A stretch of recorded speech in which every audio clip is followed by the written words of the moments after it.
Good afternoon, everybody, and thank you for joining us. I'm Christina Fox, the CEO of Tech Alliance.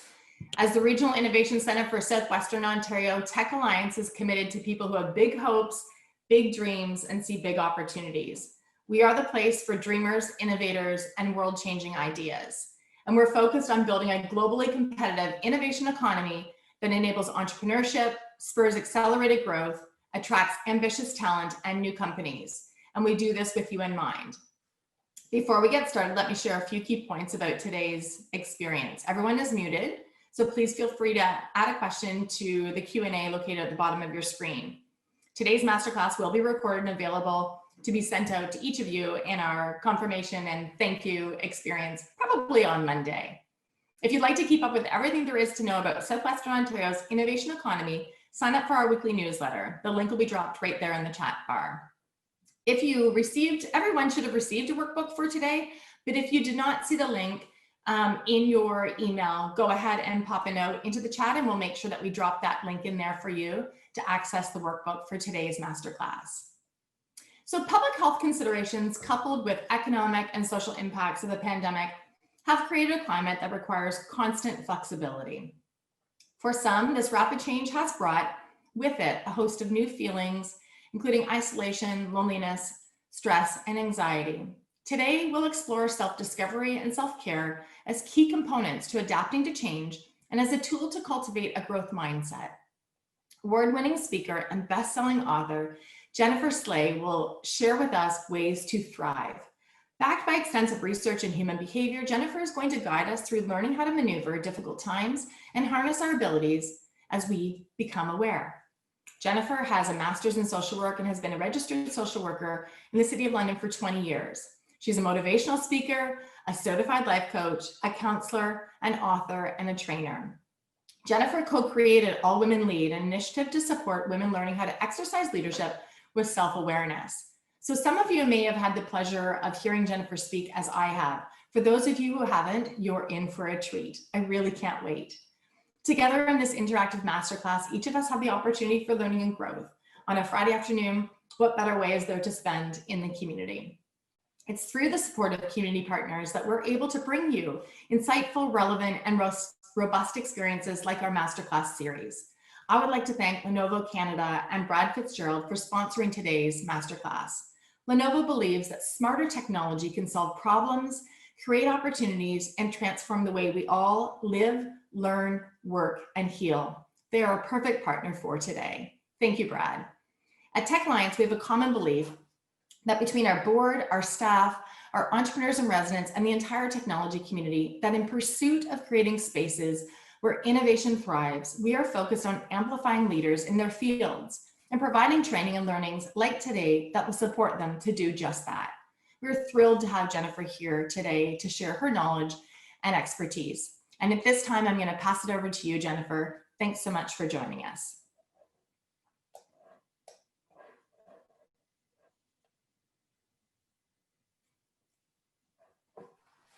I needed to unmute myself. I was saying to Sarah and Heather prior to the class that I'm going to be a little bit giddy today, and so I'm going to apologize to all of you because an hour ago my niece was born, so I'm just very excited about that. But today we are here to talk about becoming more aware. And I'm really excited. It's a great topic because when we become more aware, we're using our most valuable resource, which is you. So, what does a baby, a monk, and a bumblebee have in common?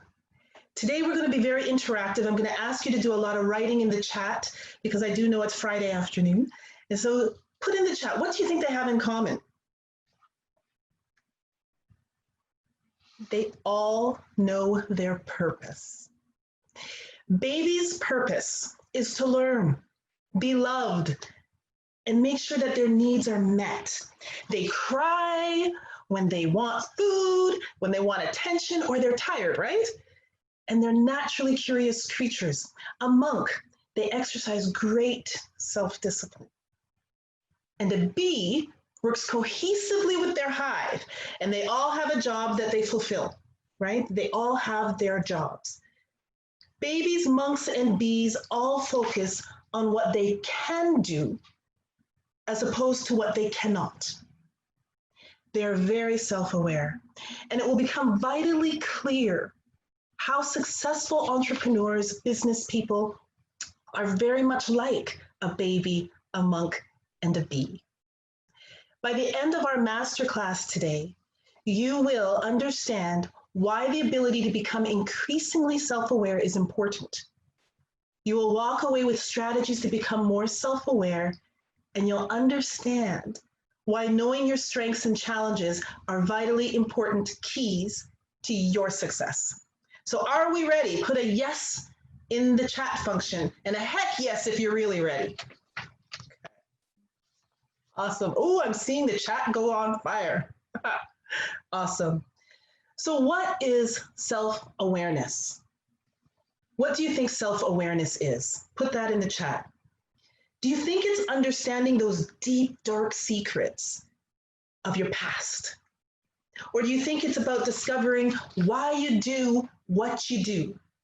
Or tapping into those unconscious thoughts? Well, simply put, self-awareness is understanding what makes you tick. It's understanding what you do well as what you don't do well, right? It's understanding what motivates you and what satisfies you and what situations and people push your buttons. These are all very important things that we need to know about ourselves so that we can really thrive in this world. So let's take a step back for a moment and understand the inner workings of our brain, right? Don't worry, it's not a neuroscience class. However, understanding how our brain works is going to help you to learn how to influence your own self-awareness journey. So we're specifically going to talk about negativity bias, the RAS filter, and the subconsciousness. Now, have you ever been in a situation where you got evaluated at work, okay? And you were given 5 points for feedback. Now, let's say the supervisor says, your idea is great. Your creativity, it's innovative. In your presentation, try to slow down a little bit because, it felt a little bit rushed, but overall, great graphics, and I enjoyed it immensely. Now, your 5 points might be different than the 5 points I just gave, but what do you remember? If you are like most people, you're going to remember the part where the supervisor said, try to slow down a little bit while presenting because it felt a little rushed. In fact, some people will focus on that piece and not even remember the other points. So I'm going to tell you a little story. The year was 1997, and I had just graduated from Western with an anthropology degree, the study of man and culture. And I was wide-eyed and ready to take on the world. 3 choices were before me. 1, attend a school in the US to do my master's in social work. The second was to stay in London and try to get into King's College for a Bachelor of Social Work degree. And then the third choice was to go to California and do some modeling while living with my aunt. So what do you think I chose? Put it in the chat. What do you think I chose? I chose modeling, but I didn't end up pursuing it. So here's what happened. I had been in local fashion shows and I loved getting my picture taken, and I was constantly told, Jen, go sign up with an agency. And so there was a talent scout that came to town here in London at a hotel over in the White Oaks area. It's the south end of the city. Now, before I go on, let me just preface this with saying I was a very shy young adult. Okay, I'm just going to preface this story with saying I was very shy. I had not grown into my confidence yet, right? So I got dressed up and I was looking good, okay? I was ready to go. I had on my fitted jeans. I had on a cute top. I had my makeup. It was on point. So I get to the audition room, and the scout gives me this sentence that I had to say to the camera.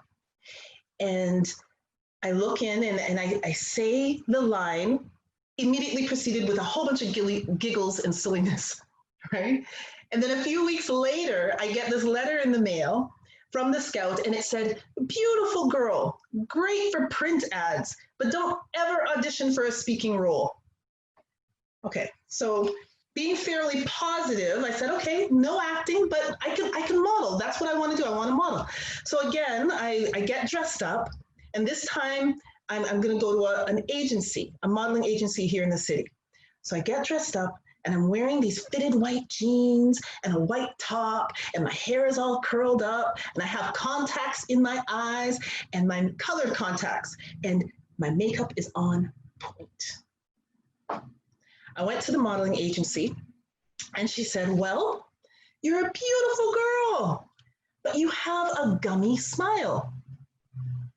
I'm like, what is a gummy smile?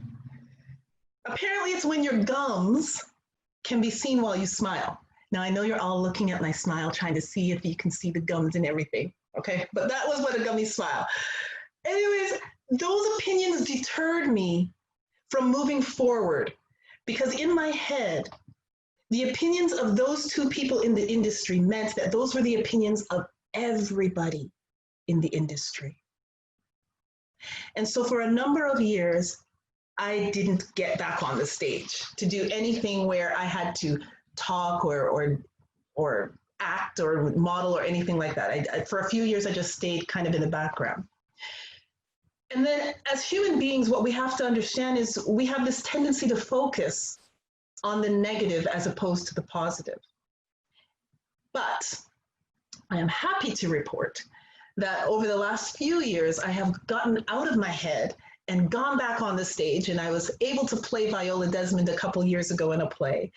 And I've been in shows, and it's been great, okay? But the question is, why do we do this to ourselves? And the reason is because we're hardwired that way. Psychologist Rick Hansen was quoted in a University of California, Berkeley article as saying that the mind is like Velcro for negative experiences and Teflon for positive experiences. And the reason for this goes back to millions of years of evolution. Our ancestors lived in harsh environments where they had to learn to live while avoiding threatening obstacles. So noticing, reacting to, and remembering predators and natural hazards, the negative, became more important than finding food, which was the positive. Those who avoided the negative situations were able to pass on their genes. So we're going to do a little experiment.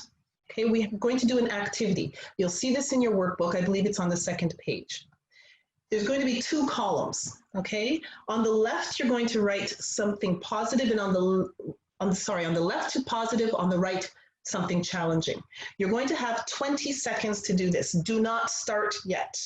I know there are the keeners out there. Do not start yet. I'm getting my timer all set up. Okay, so what you're gonna do, you're gonna write your top 3 strengths and your top 3 challenges.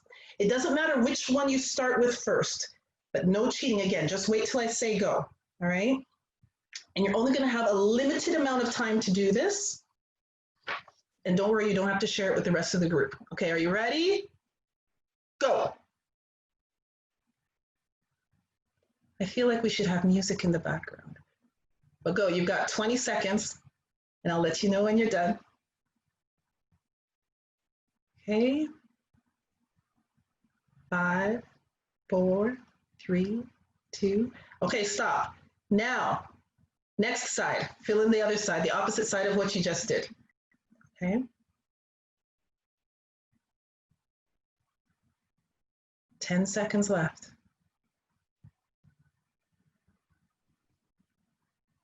5, 2.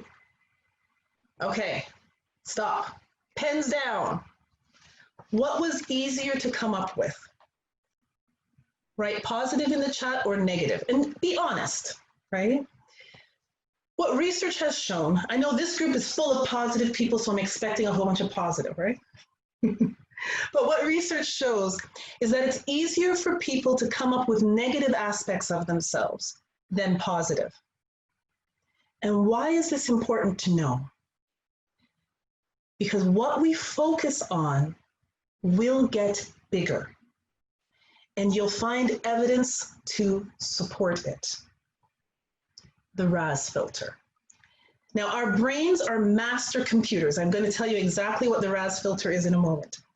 Our brains are master computers, and they file away every experience we have ever had. That time when you bucked your toe on the edge of the bed when you were 5 years old, it's filed away. The brain remembers everything. Now, although the brain is incredibly complex, it's also incredibly simple. Whatever you say, it listens to. It does not differentiate between negative or positive. Now, I know that sounds contrary to what I just told you, but let me explain it. We naturally gravitate towards the negative. But when it comes to filtering information in our brains, there's no differentiation. So for example, if you say, oh, I am so tired, the brain computes that and looks for evidence to support exactly what you're saying. If you say, oh my goodness, I'm so careless, the brain computes that and it looks for evidence to support carelessness. However, if you say, I am so good at what I do, it will seek evidence to support that statement. It's true, it's not just my opinion. This is called the reticular activating system, or RAS for short. Now, RAS, it's a network of neurons located in the brainstem, and it filters out unnecessary information so that the important stuff will come through. And it seeks information to validate your beliefs. It essentially takes what you focus on and creates a filter for it. So think about the last car that you might have purchased or the last pair of shoes that you might have bought. And when you drove out of the lot or you left the store with those shoes, did you all of a sudden recognize that there's an abnormal amount of that same car, whether it's the model or the color? There's this abnormal amount of people driving that car or wearing those shoes. Put a yes in the comments if you've noticed that. But it's not sudden. It's not because the car dealership had this amazing sale. It's not sudden. It's just because you became more aware. So understanding negativity bias and how the RAS filter works is important because it influences your behaviors, your choices, and ultimately how you feel about yourself. It feeds into your subconsciousness. And our subconscious is essentially the part of our mind that we are not aware of, but it influences our actions and our feelings. So prior to COVID, did you have a certain routine that you followed almost daily? So for example, you might have gone to the office or a building that you work at, or you drove a certain way home every day, or wherever you might have go after work, like the gym or to daycare to pick up kids, whatever it is. You leave work and you have a destination that you go to routinely. Now, have you ever noticed that sometimes you'll get into the car and then suddenly you're at your destination and you have no recollection of the time between when you got in the car and you got to your destination? Put a yes in the comments if that's happened to you. The reason for that is because it's so habitual, you do it so often that your subconsciousness took over and got you to where you needed to go. Our thought patterns, our behaviors, the way we feel about ourselves, and the way we make decisions are influenced by our subconsciousness.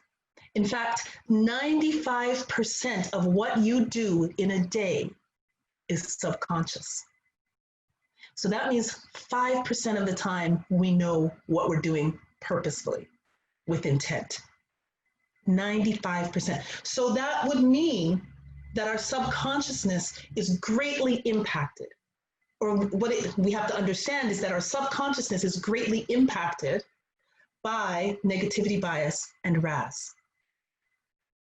How you deal with disappointment, that's a habit.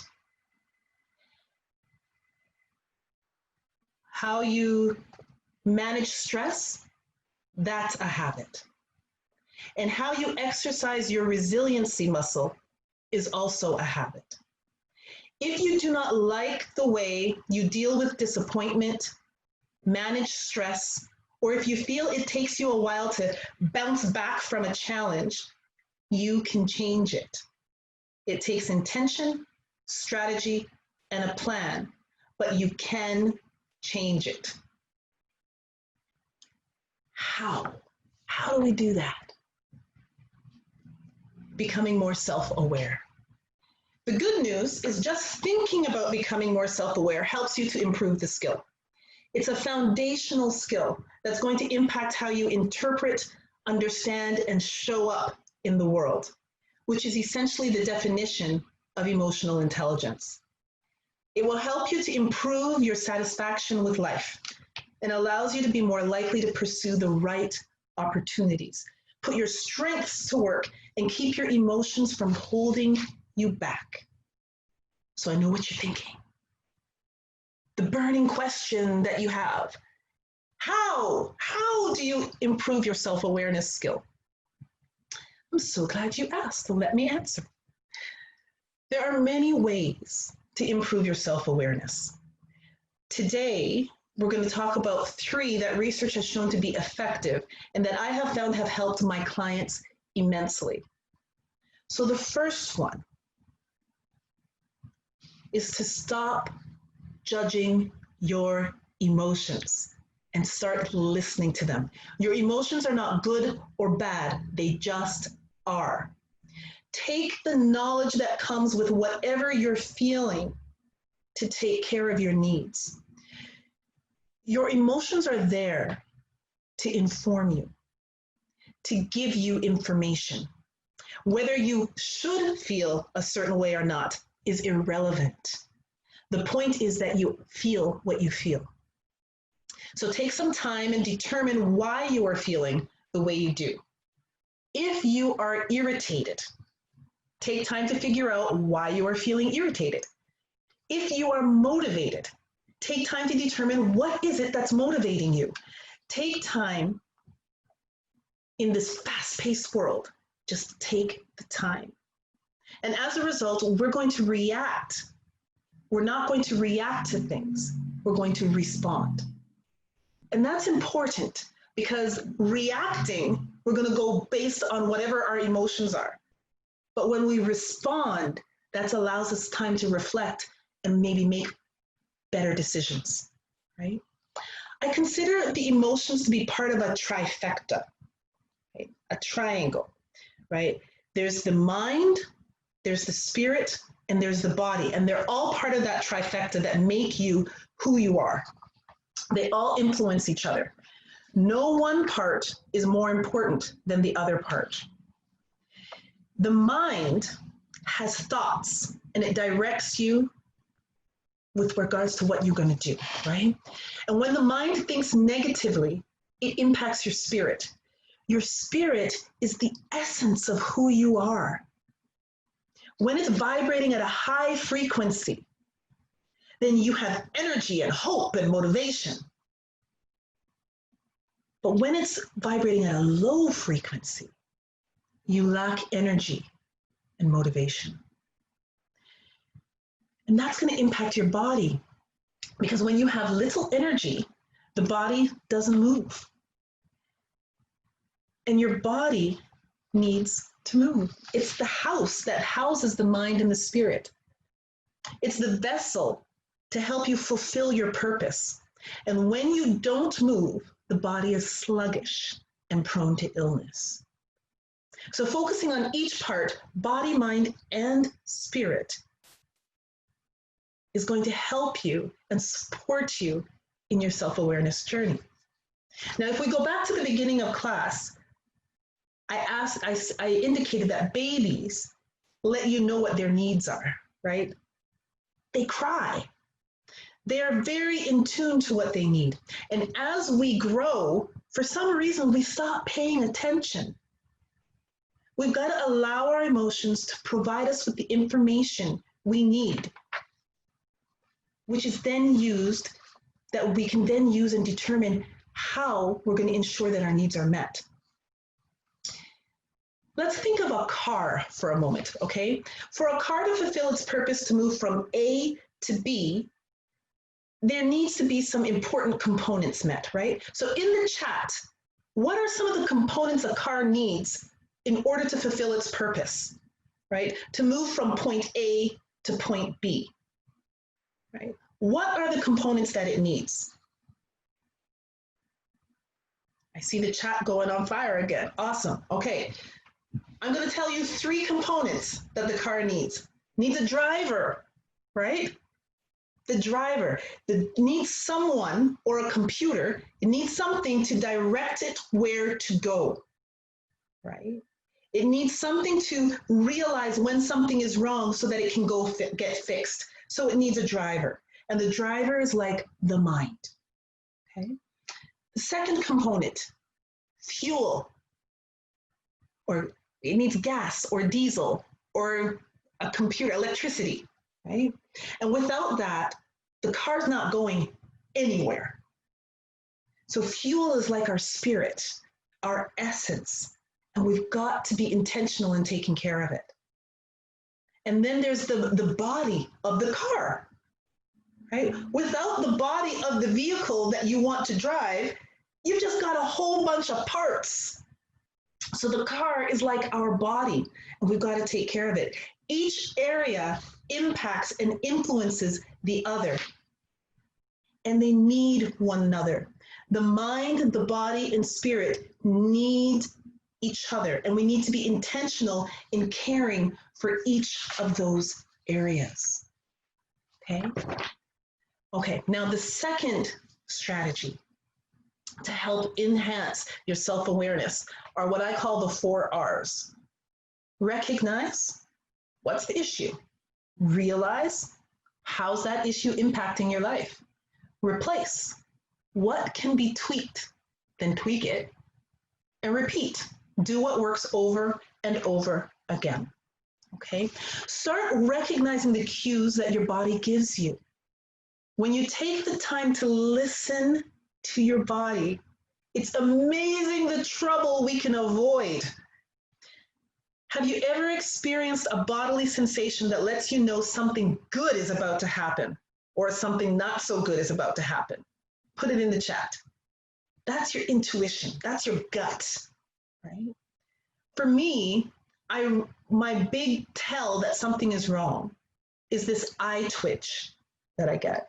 My eye will pulsate involuntarily. And when this happens, I know I've been ignoring every other sign and that I know my body is at its breaking point. Do you have a tell? Like, is there something that happens to your body that makes you know, oh, something's happening here? Right? 8 years ago, I was involved in multiple business ventures. I was involved in a project with my work, my 9-to-5 job when I was working 9 to 5, and I really enjoyed it. I was married and I was very involved in the community. I had 3 beautiful boys, amazing friends and family. So life on paper was good, okay? But what people didn't see is that we were in incredible debt and the relationship was drifting. And I was getting busier and busier by the day. Then one day, everything seemed to fall apart all at once, overnight. But it wasn't overnight. There were signs along the way like frequent stomach aches and headaches, impatience, the lack of self-awareness. And when the eyes started twitching, at first, really, I thought I was having a stroke. But then I realized that my body was talking to me and telling me to get myself in order. I recognized I had a big problem. So what happened? My marriage fell apart. I was single parenting 3 children. I had no interest in my businesses and really didn't even want to live anymore. I realized how my choices up to that point impacted my current situation and the role that I was playing. And I replaced my behaviors by getting to know me, taking time to really figure out me and enhance my own self-awareness. I would watch TED Talks, read books, spend time alone, journal. Man, did I journal. And I was patient with myself. I repeated what was working and tweaked what wasn't. And I'm pretty happy with the result. Enhancing my self-awareness or enhancing your self-awareness, it can be an emotional roller coaster, but the ride is worth it. As a result, my business is now doing well. I'm a professional speaker. My children are doing well. Lots of things are happening, right? Now, if we think back to the monk is committed. They make a decision with regards to how they will live their life, and they spend a lot of time in meditation to get in touch with their inner self. We all have the ability to be determined and focused. Maybe not like the monk, but we can use those same principles. When you take the time to recognize the situation, realize how it's impacting you, and replace the not so great with something that's working better, and then repeat what works, you will experience success. Okay? So the 4 R's. And then the third way of becoming more self-aware is to use intention. Be intentional with your thoughts and actions. The reason negative thoughts can hold so much real estate in our brains is because it impacts our emotions. We feel it more than we do the positive experiences. So be intentional with the positive experiences. Feel them on purpose. No matter how small a win, celebrate it. The more you focus on it and the positive interpretation you have of that positive situation, the more you will recall it. And the more you recall and practice paying attention to the positive wins, the more likely it becomes habitual. The more habitual, or the more you focus on it, the RAS filter gets activated, and you'll seek out opportunities to continue to create what it is that you're focusing on and celebrating. Your thoughts influence your feelings. Your feelings influence your choices. Your choices influence your behaviors, and your behaviors influence your outcomes. So let's try it, okay? Make a list of at least 3 things that could impact your emotions to give you a positive outcome. Do it quickly, right? You've got like 20 seconds. All right, go. Just list 3 things that could impact your emotions to give you a positive outcome.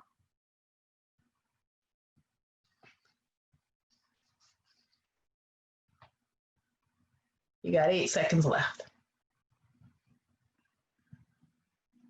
I'm going to give you 3 too. All right, and put some in the chat so that everybody can see. It might spark some ideas for others. Let me know what's on your list, and I'll give you a few that are on my list. Positive affirmations, shifting perspective, and being mindful of what you watch, read, listen to, and who is in your circle, right? Positive affirmations are very important, and I suggest that you do them first thing in the morning. They start with I am and followed by whatever it is. So I am kind, I am intelligent, I am brilliant, whatever your I am is. You want to say it in the mirror, because what's going to happen when you say it out loud?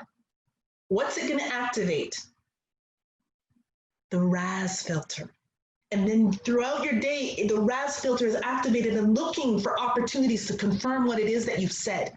So positive affirmations are very, very important to helping you to enhance your self-awareness, right? To enhance your mood, to just get on a good track. The second thing, in shifting your perspective, always look at things from a multiple ways. Always view things from multiple ways, right?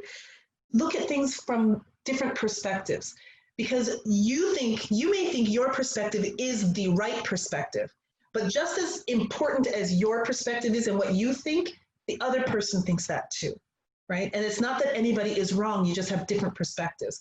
And when you're able to start looking at things from other perspectives, you're able to recall, wait a second, well, I'm having a pattern here of seeing things a certain way first, right? And if that first way of seeing things is not serving you well, then you're going to want to practice other perspectives. Practice seeing things from other points of view. That's how you're going to get to know yourself, and it's how you're going to improve and become a better version of yourself.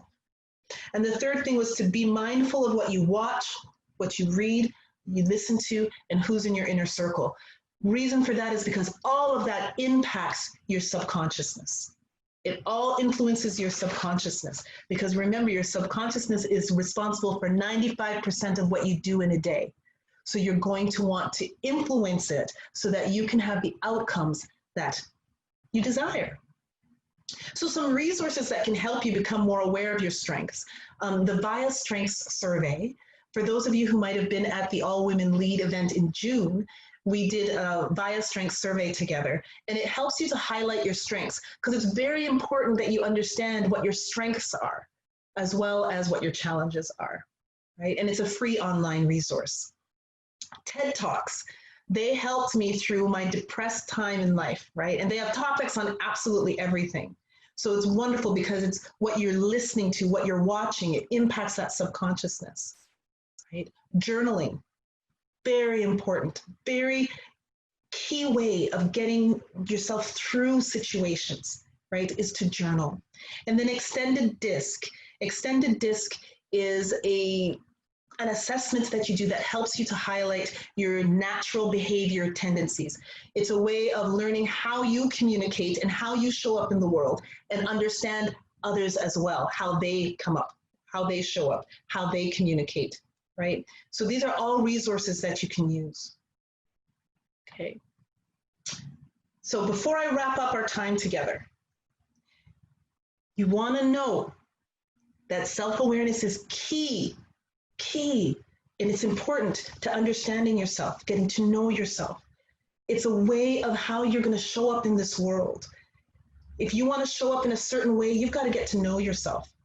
There are key ingredients into stepping into your full potential, even in the face of change, right? When you practice something over and over and over again, you develop a habit of thinking positively, of looking for how you can improve and be your best self. Facing yourself. You're giving yourself an opportunity to be uber successful. Okay? And therefore, during times of high stress, that's going to become your natural way of being. So, a baby makes their needs known and acts accordingly. A monk makes a decision and exercises great discipline and dedication. And these characteristics are important for you as entrepreneurs.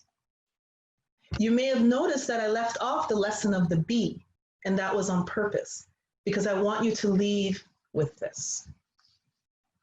The bumblebee works cohesively with other bumblebees. They all have their job to do, and they do it. They fly from flower to flower and pollinate. They create honey. There's a queen. There are drones. There are worker bees. And they all have a role, and they fulfill it. Now, if you look at the body of the bee and its wings, there's a disproportionality. Its body is technically too big for its wings.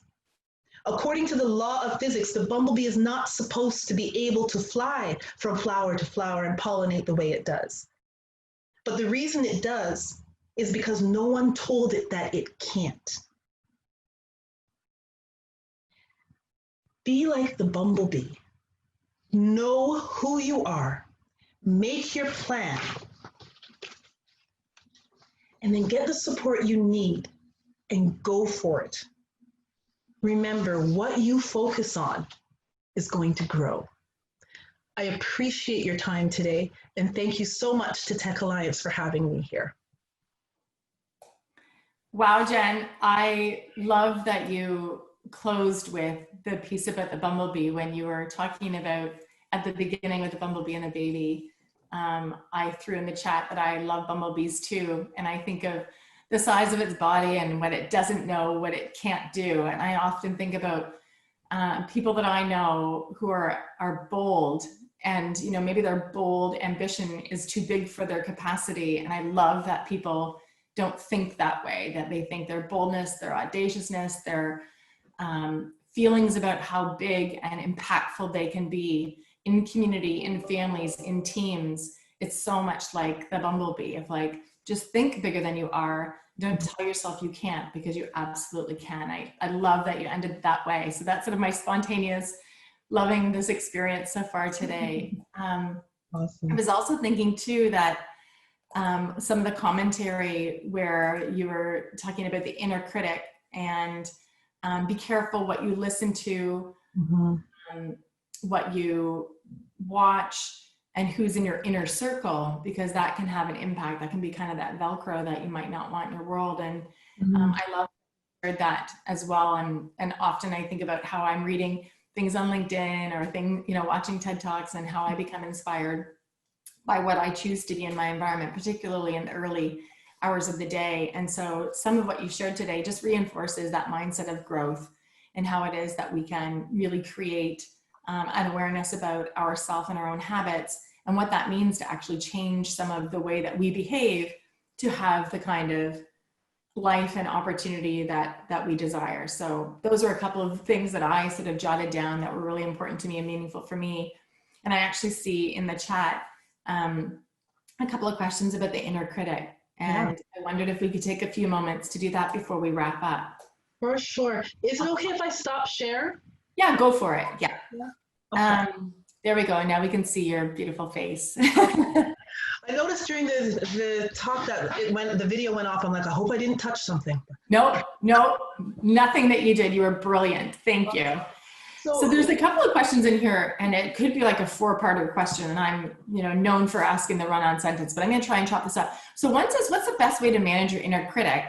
And maybe what we can do is then, how do you use the message from the inner critic to your advantage? So how do you manage it? And then when that inner critic is perhaps getting a bit too noisy, how do you manage that to actually propel yourself to engage further back into that growth mindset and have that becoming aware experience? Yeah. Well, one of the best ways to manage your inner critic is really to just get to know yourself. Because if you know something, if I said to you, Christina, your hair is black, you're gonna be like, no, it's not. Right? So if you get to know yourself, then when the inner critic starts saying you're this, you can be like, no, I'm not, right? And then you have to start feeding that. You got to feed what you know is a strength. You got to feed even the challenges that you have, and understanding what those challenges are. If you don't like it, then exercise the muscle to make it better, right? If you feel that you talk too much, well, then exercise listening, right? Nothing in this world, any behavioral characteristic, nothing is static. Like, it doesn't have to stay that way. You have the power to change it, but you can't change something you don't recognize. So you have to get to know yourself. That's awesome. We sort of topped the call at the beginning to say the world it continues to be an uncertain place, and certainly not to have some negativity on a beautiful Friday afternoon. As we continue to navigate and maneuver through some of this uncertain time, and as we continue to try and be the very best version of ourselves and have that awareness of how we can propel our positivity and our ambition for greater impact, what are some ways that you recommend that, either tactics, techniques, or part of the growth mindset to achieve that balance, to be okay with where you're getting to, and to be able to call out the balance that's required? Can you share a little bit of thoughts that you have against that? Sure. Well, first I will say I don't believe in balance. I don't believe in Because if you think, well, think about it. Think of all the roles you play. For many of us, we're moms, we're sisters, we're daughters or sons. We are employees, we are employers. We play a number of roles. And even if you could give every one of those roles equal weight, once you put that on your back, boom, you can't carry it all. So it's about prioritizing and figuring out what's most important for me right now at this stage of my life, right? And then just sticking to that to move yourself forward. I love the reference that you make about putting it on your back. We often say within our team, you know, somebody can carry the backpack for a while and, you know, maybe we're putting a bunch of stuff in it. But at some point, you know, you can't continue to carry that backpack because all of that you're carrying is actually too much. So in the spirit of balance, you know, how is it that we say, I need some help in carrying this heavy backpack. I need somebody else to share this, or somebody else recognizing, hey, this person is really not having, you know, perhaps balance, you know, and I sort of air quote that. How can I support them in making sure that, you know, the balance that they're looking for? And certainly I agree with you. You can't necessarily split up your time and have equivalency, that it is this ebb and flow, but that idea of really leading with the heart and asking for help and offering help as frequently as we can so that we can support people in achieving the definition of what looks good for them in their lifestyle. So I love that you said that because I think it's so true for so many people. And I'm going to ask one, oh no, go ahead. Can I just add to that as well? Is that the biggest thing I think that people carry around with themselves is this guilt. And that really weighs us down, right? And there are going to be times in life when we can recognize there's times in life where I've got to give most of my attention to being a parent. Or, okay, so right now I've got to give a lot of my attention into building my career, and parenting is going to come second. That's okay. As long as you make sure your kids are taken care of, that's okay. Like we have to, there's no such thing as this balance. There's the ebb and flow. Mm-hmm. Right? And getting rid of that guilt and understanding what has to be prioritized, when it needs to be prioritized, it's going to just help you, just help support you. Amazing. I'm going to maybe ask one final question. Okay. At Tech Alliance, we say that we're the place for dreamers, innovators, and world-changing ideas. We're very founder-focused in the work that we do. And we think of sort of the noble purpose that we have in helping others to realize the dreams that they have and building up business, you know, growing teams, attracting talent. And so what I think is so important about becoming aware in this particular masterclass is that this is the topic for everybody. You know, no matter where you are in your journey, whether you're a founder, an entrepreneur with an enormous team, a person who's a member of a team that's interested in self-care. I wonder if we can just shift for a moment, thinking about the entrepreneur and you being a serial entrepreneur. I know that you're speaking from experience. When you are encouraging a growth mindset, you know, are there any additional strategies specific to entrepreneurs that you would call out from, you know, what you shared today, for example? Is there anything that when you work with entrepreneurs, you say, here's this thing that I'm observing, and do you see any sort of pattern of more frequency of any particular thing that an entrepreneur can work on that you could call out and say, pay attention to this. If nothing more, think about this piece. That's a tough one. only because it depends who I'm talking to. One of the things that I've noticed with entrepreneurs as they're getting started is that they forget about themselves. Yeah. Right? And when I study very successful entrepreneurs, one of the things they do first thing in the morning is take care of this. They'll go run, they'll go exercise, they'll meditate, whatever it is, but they take care of themselves first so that they have something to give. Right? So that they can. So one of the things that no matter who my client is, whether it's a coaching client or it's therapy, is what are you doing to take care of yourself? Because once you are taking care of yourself, then it's like that fuel, that ammunition you need to go forward, to be creative.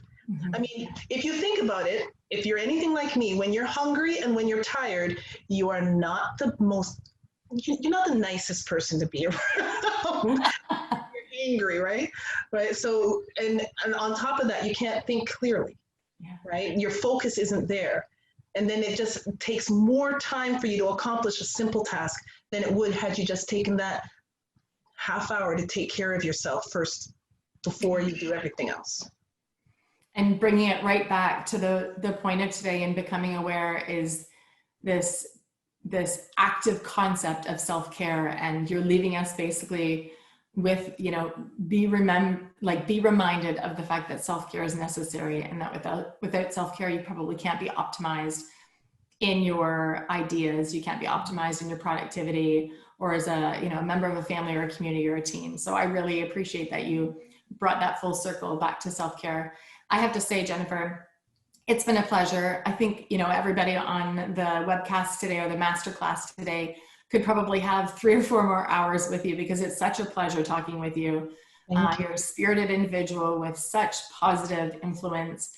The way that you share the potential of people and the exercises that you offered specifically with the workbook today, we have much gratitude for our time with you as our masterclass speaker. I want to, in addition to you, Jen, I want to thank Lenovo Canada and Brad Fitzgerald, who is supporting bringing this experience to our community. So once again, thank you, Jennifer. And for those of you who are on our masterclass today, we hope you have the most incredible day and that you'll join us again real soon. Take good care until next time. Thank you. Bye, Jen. Bye.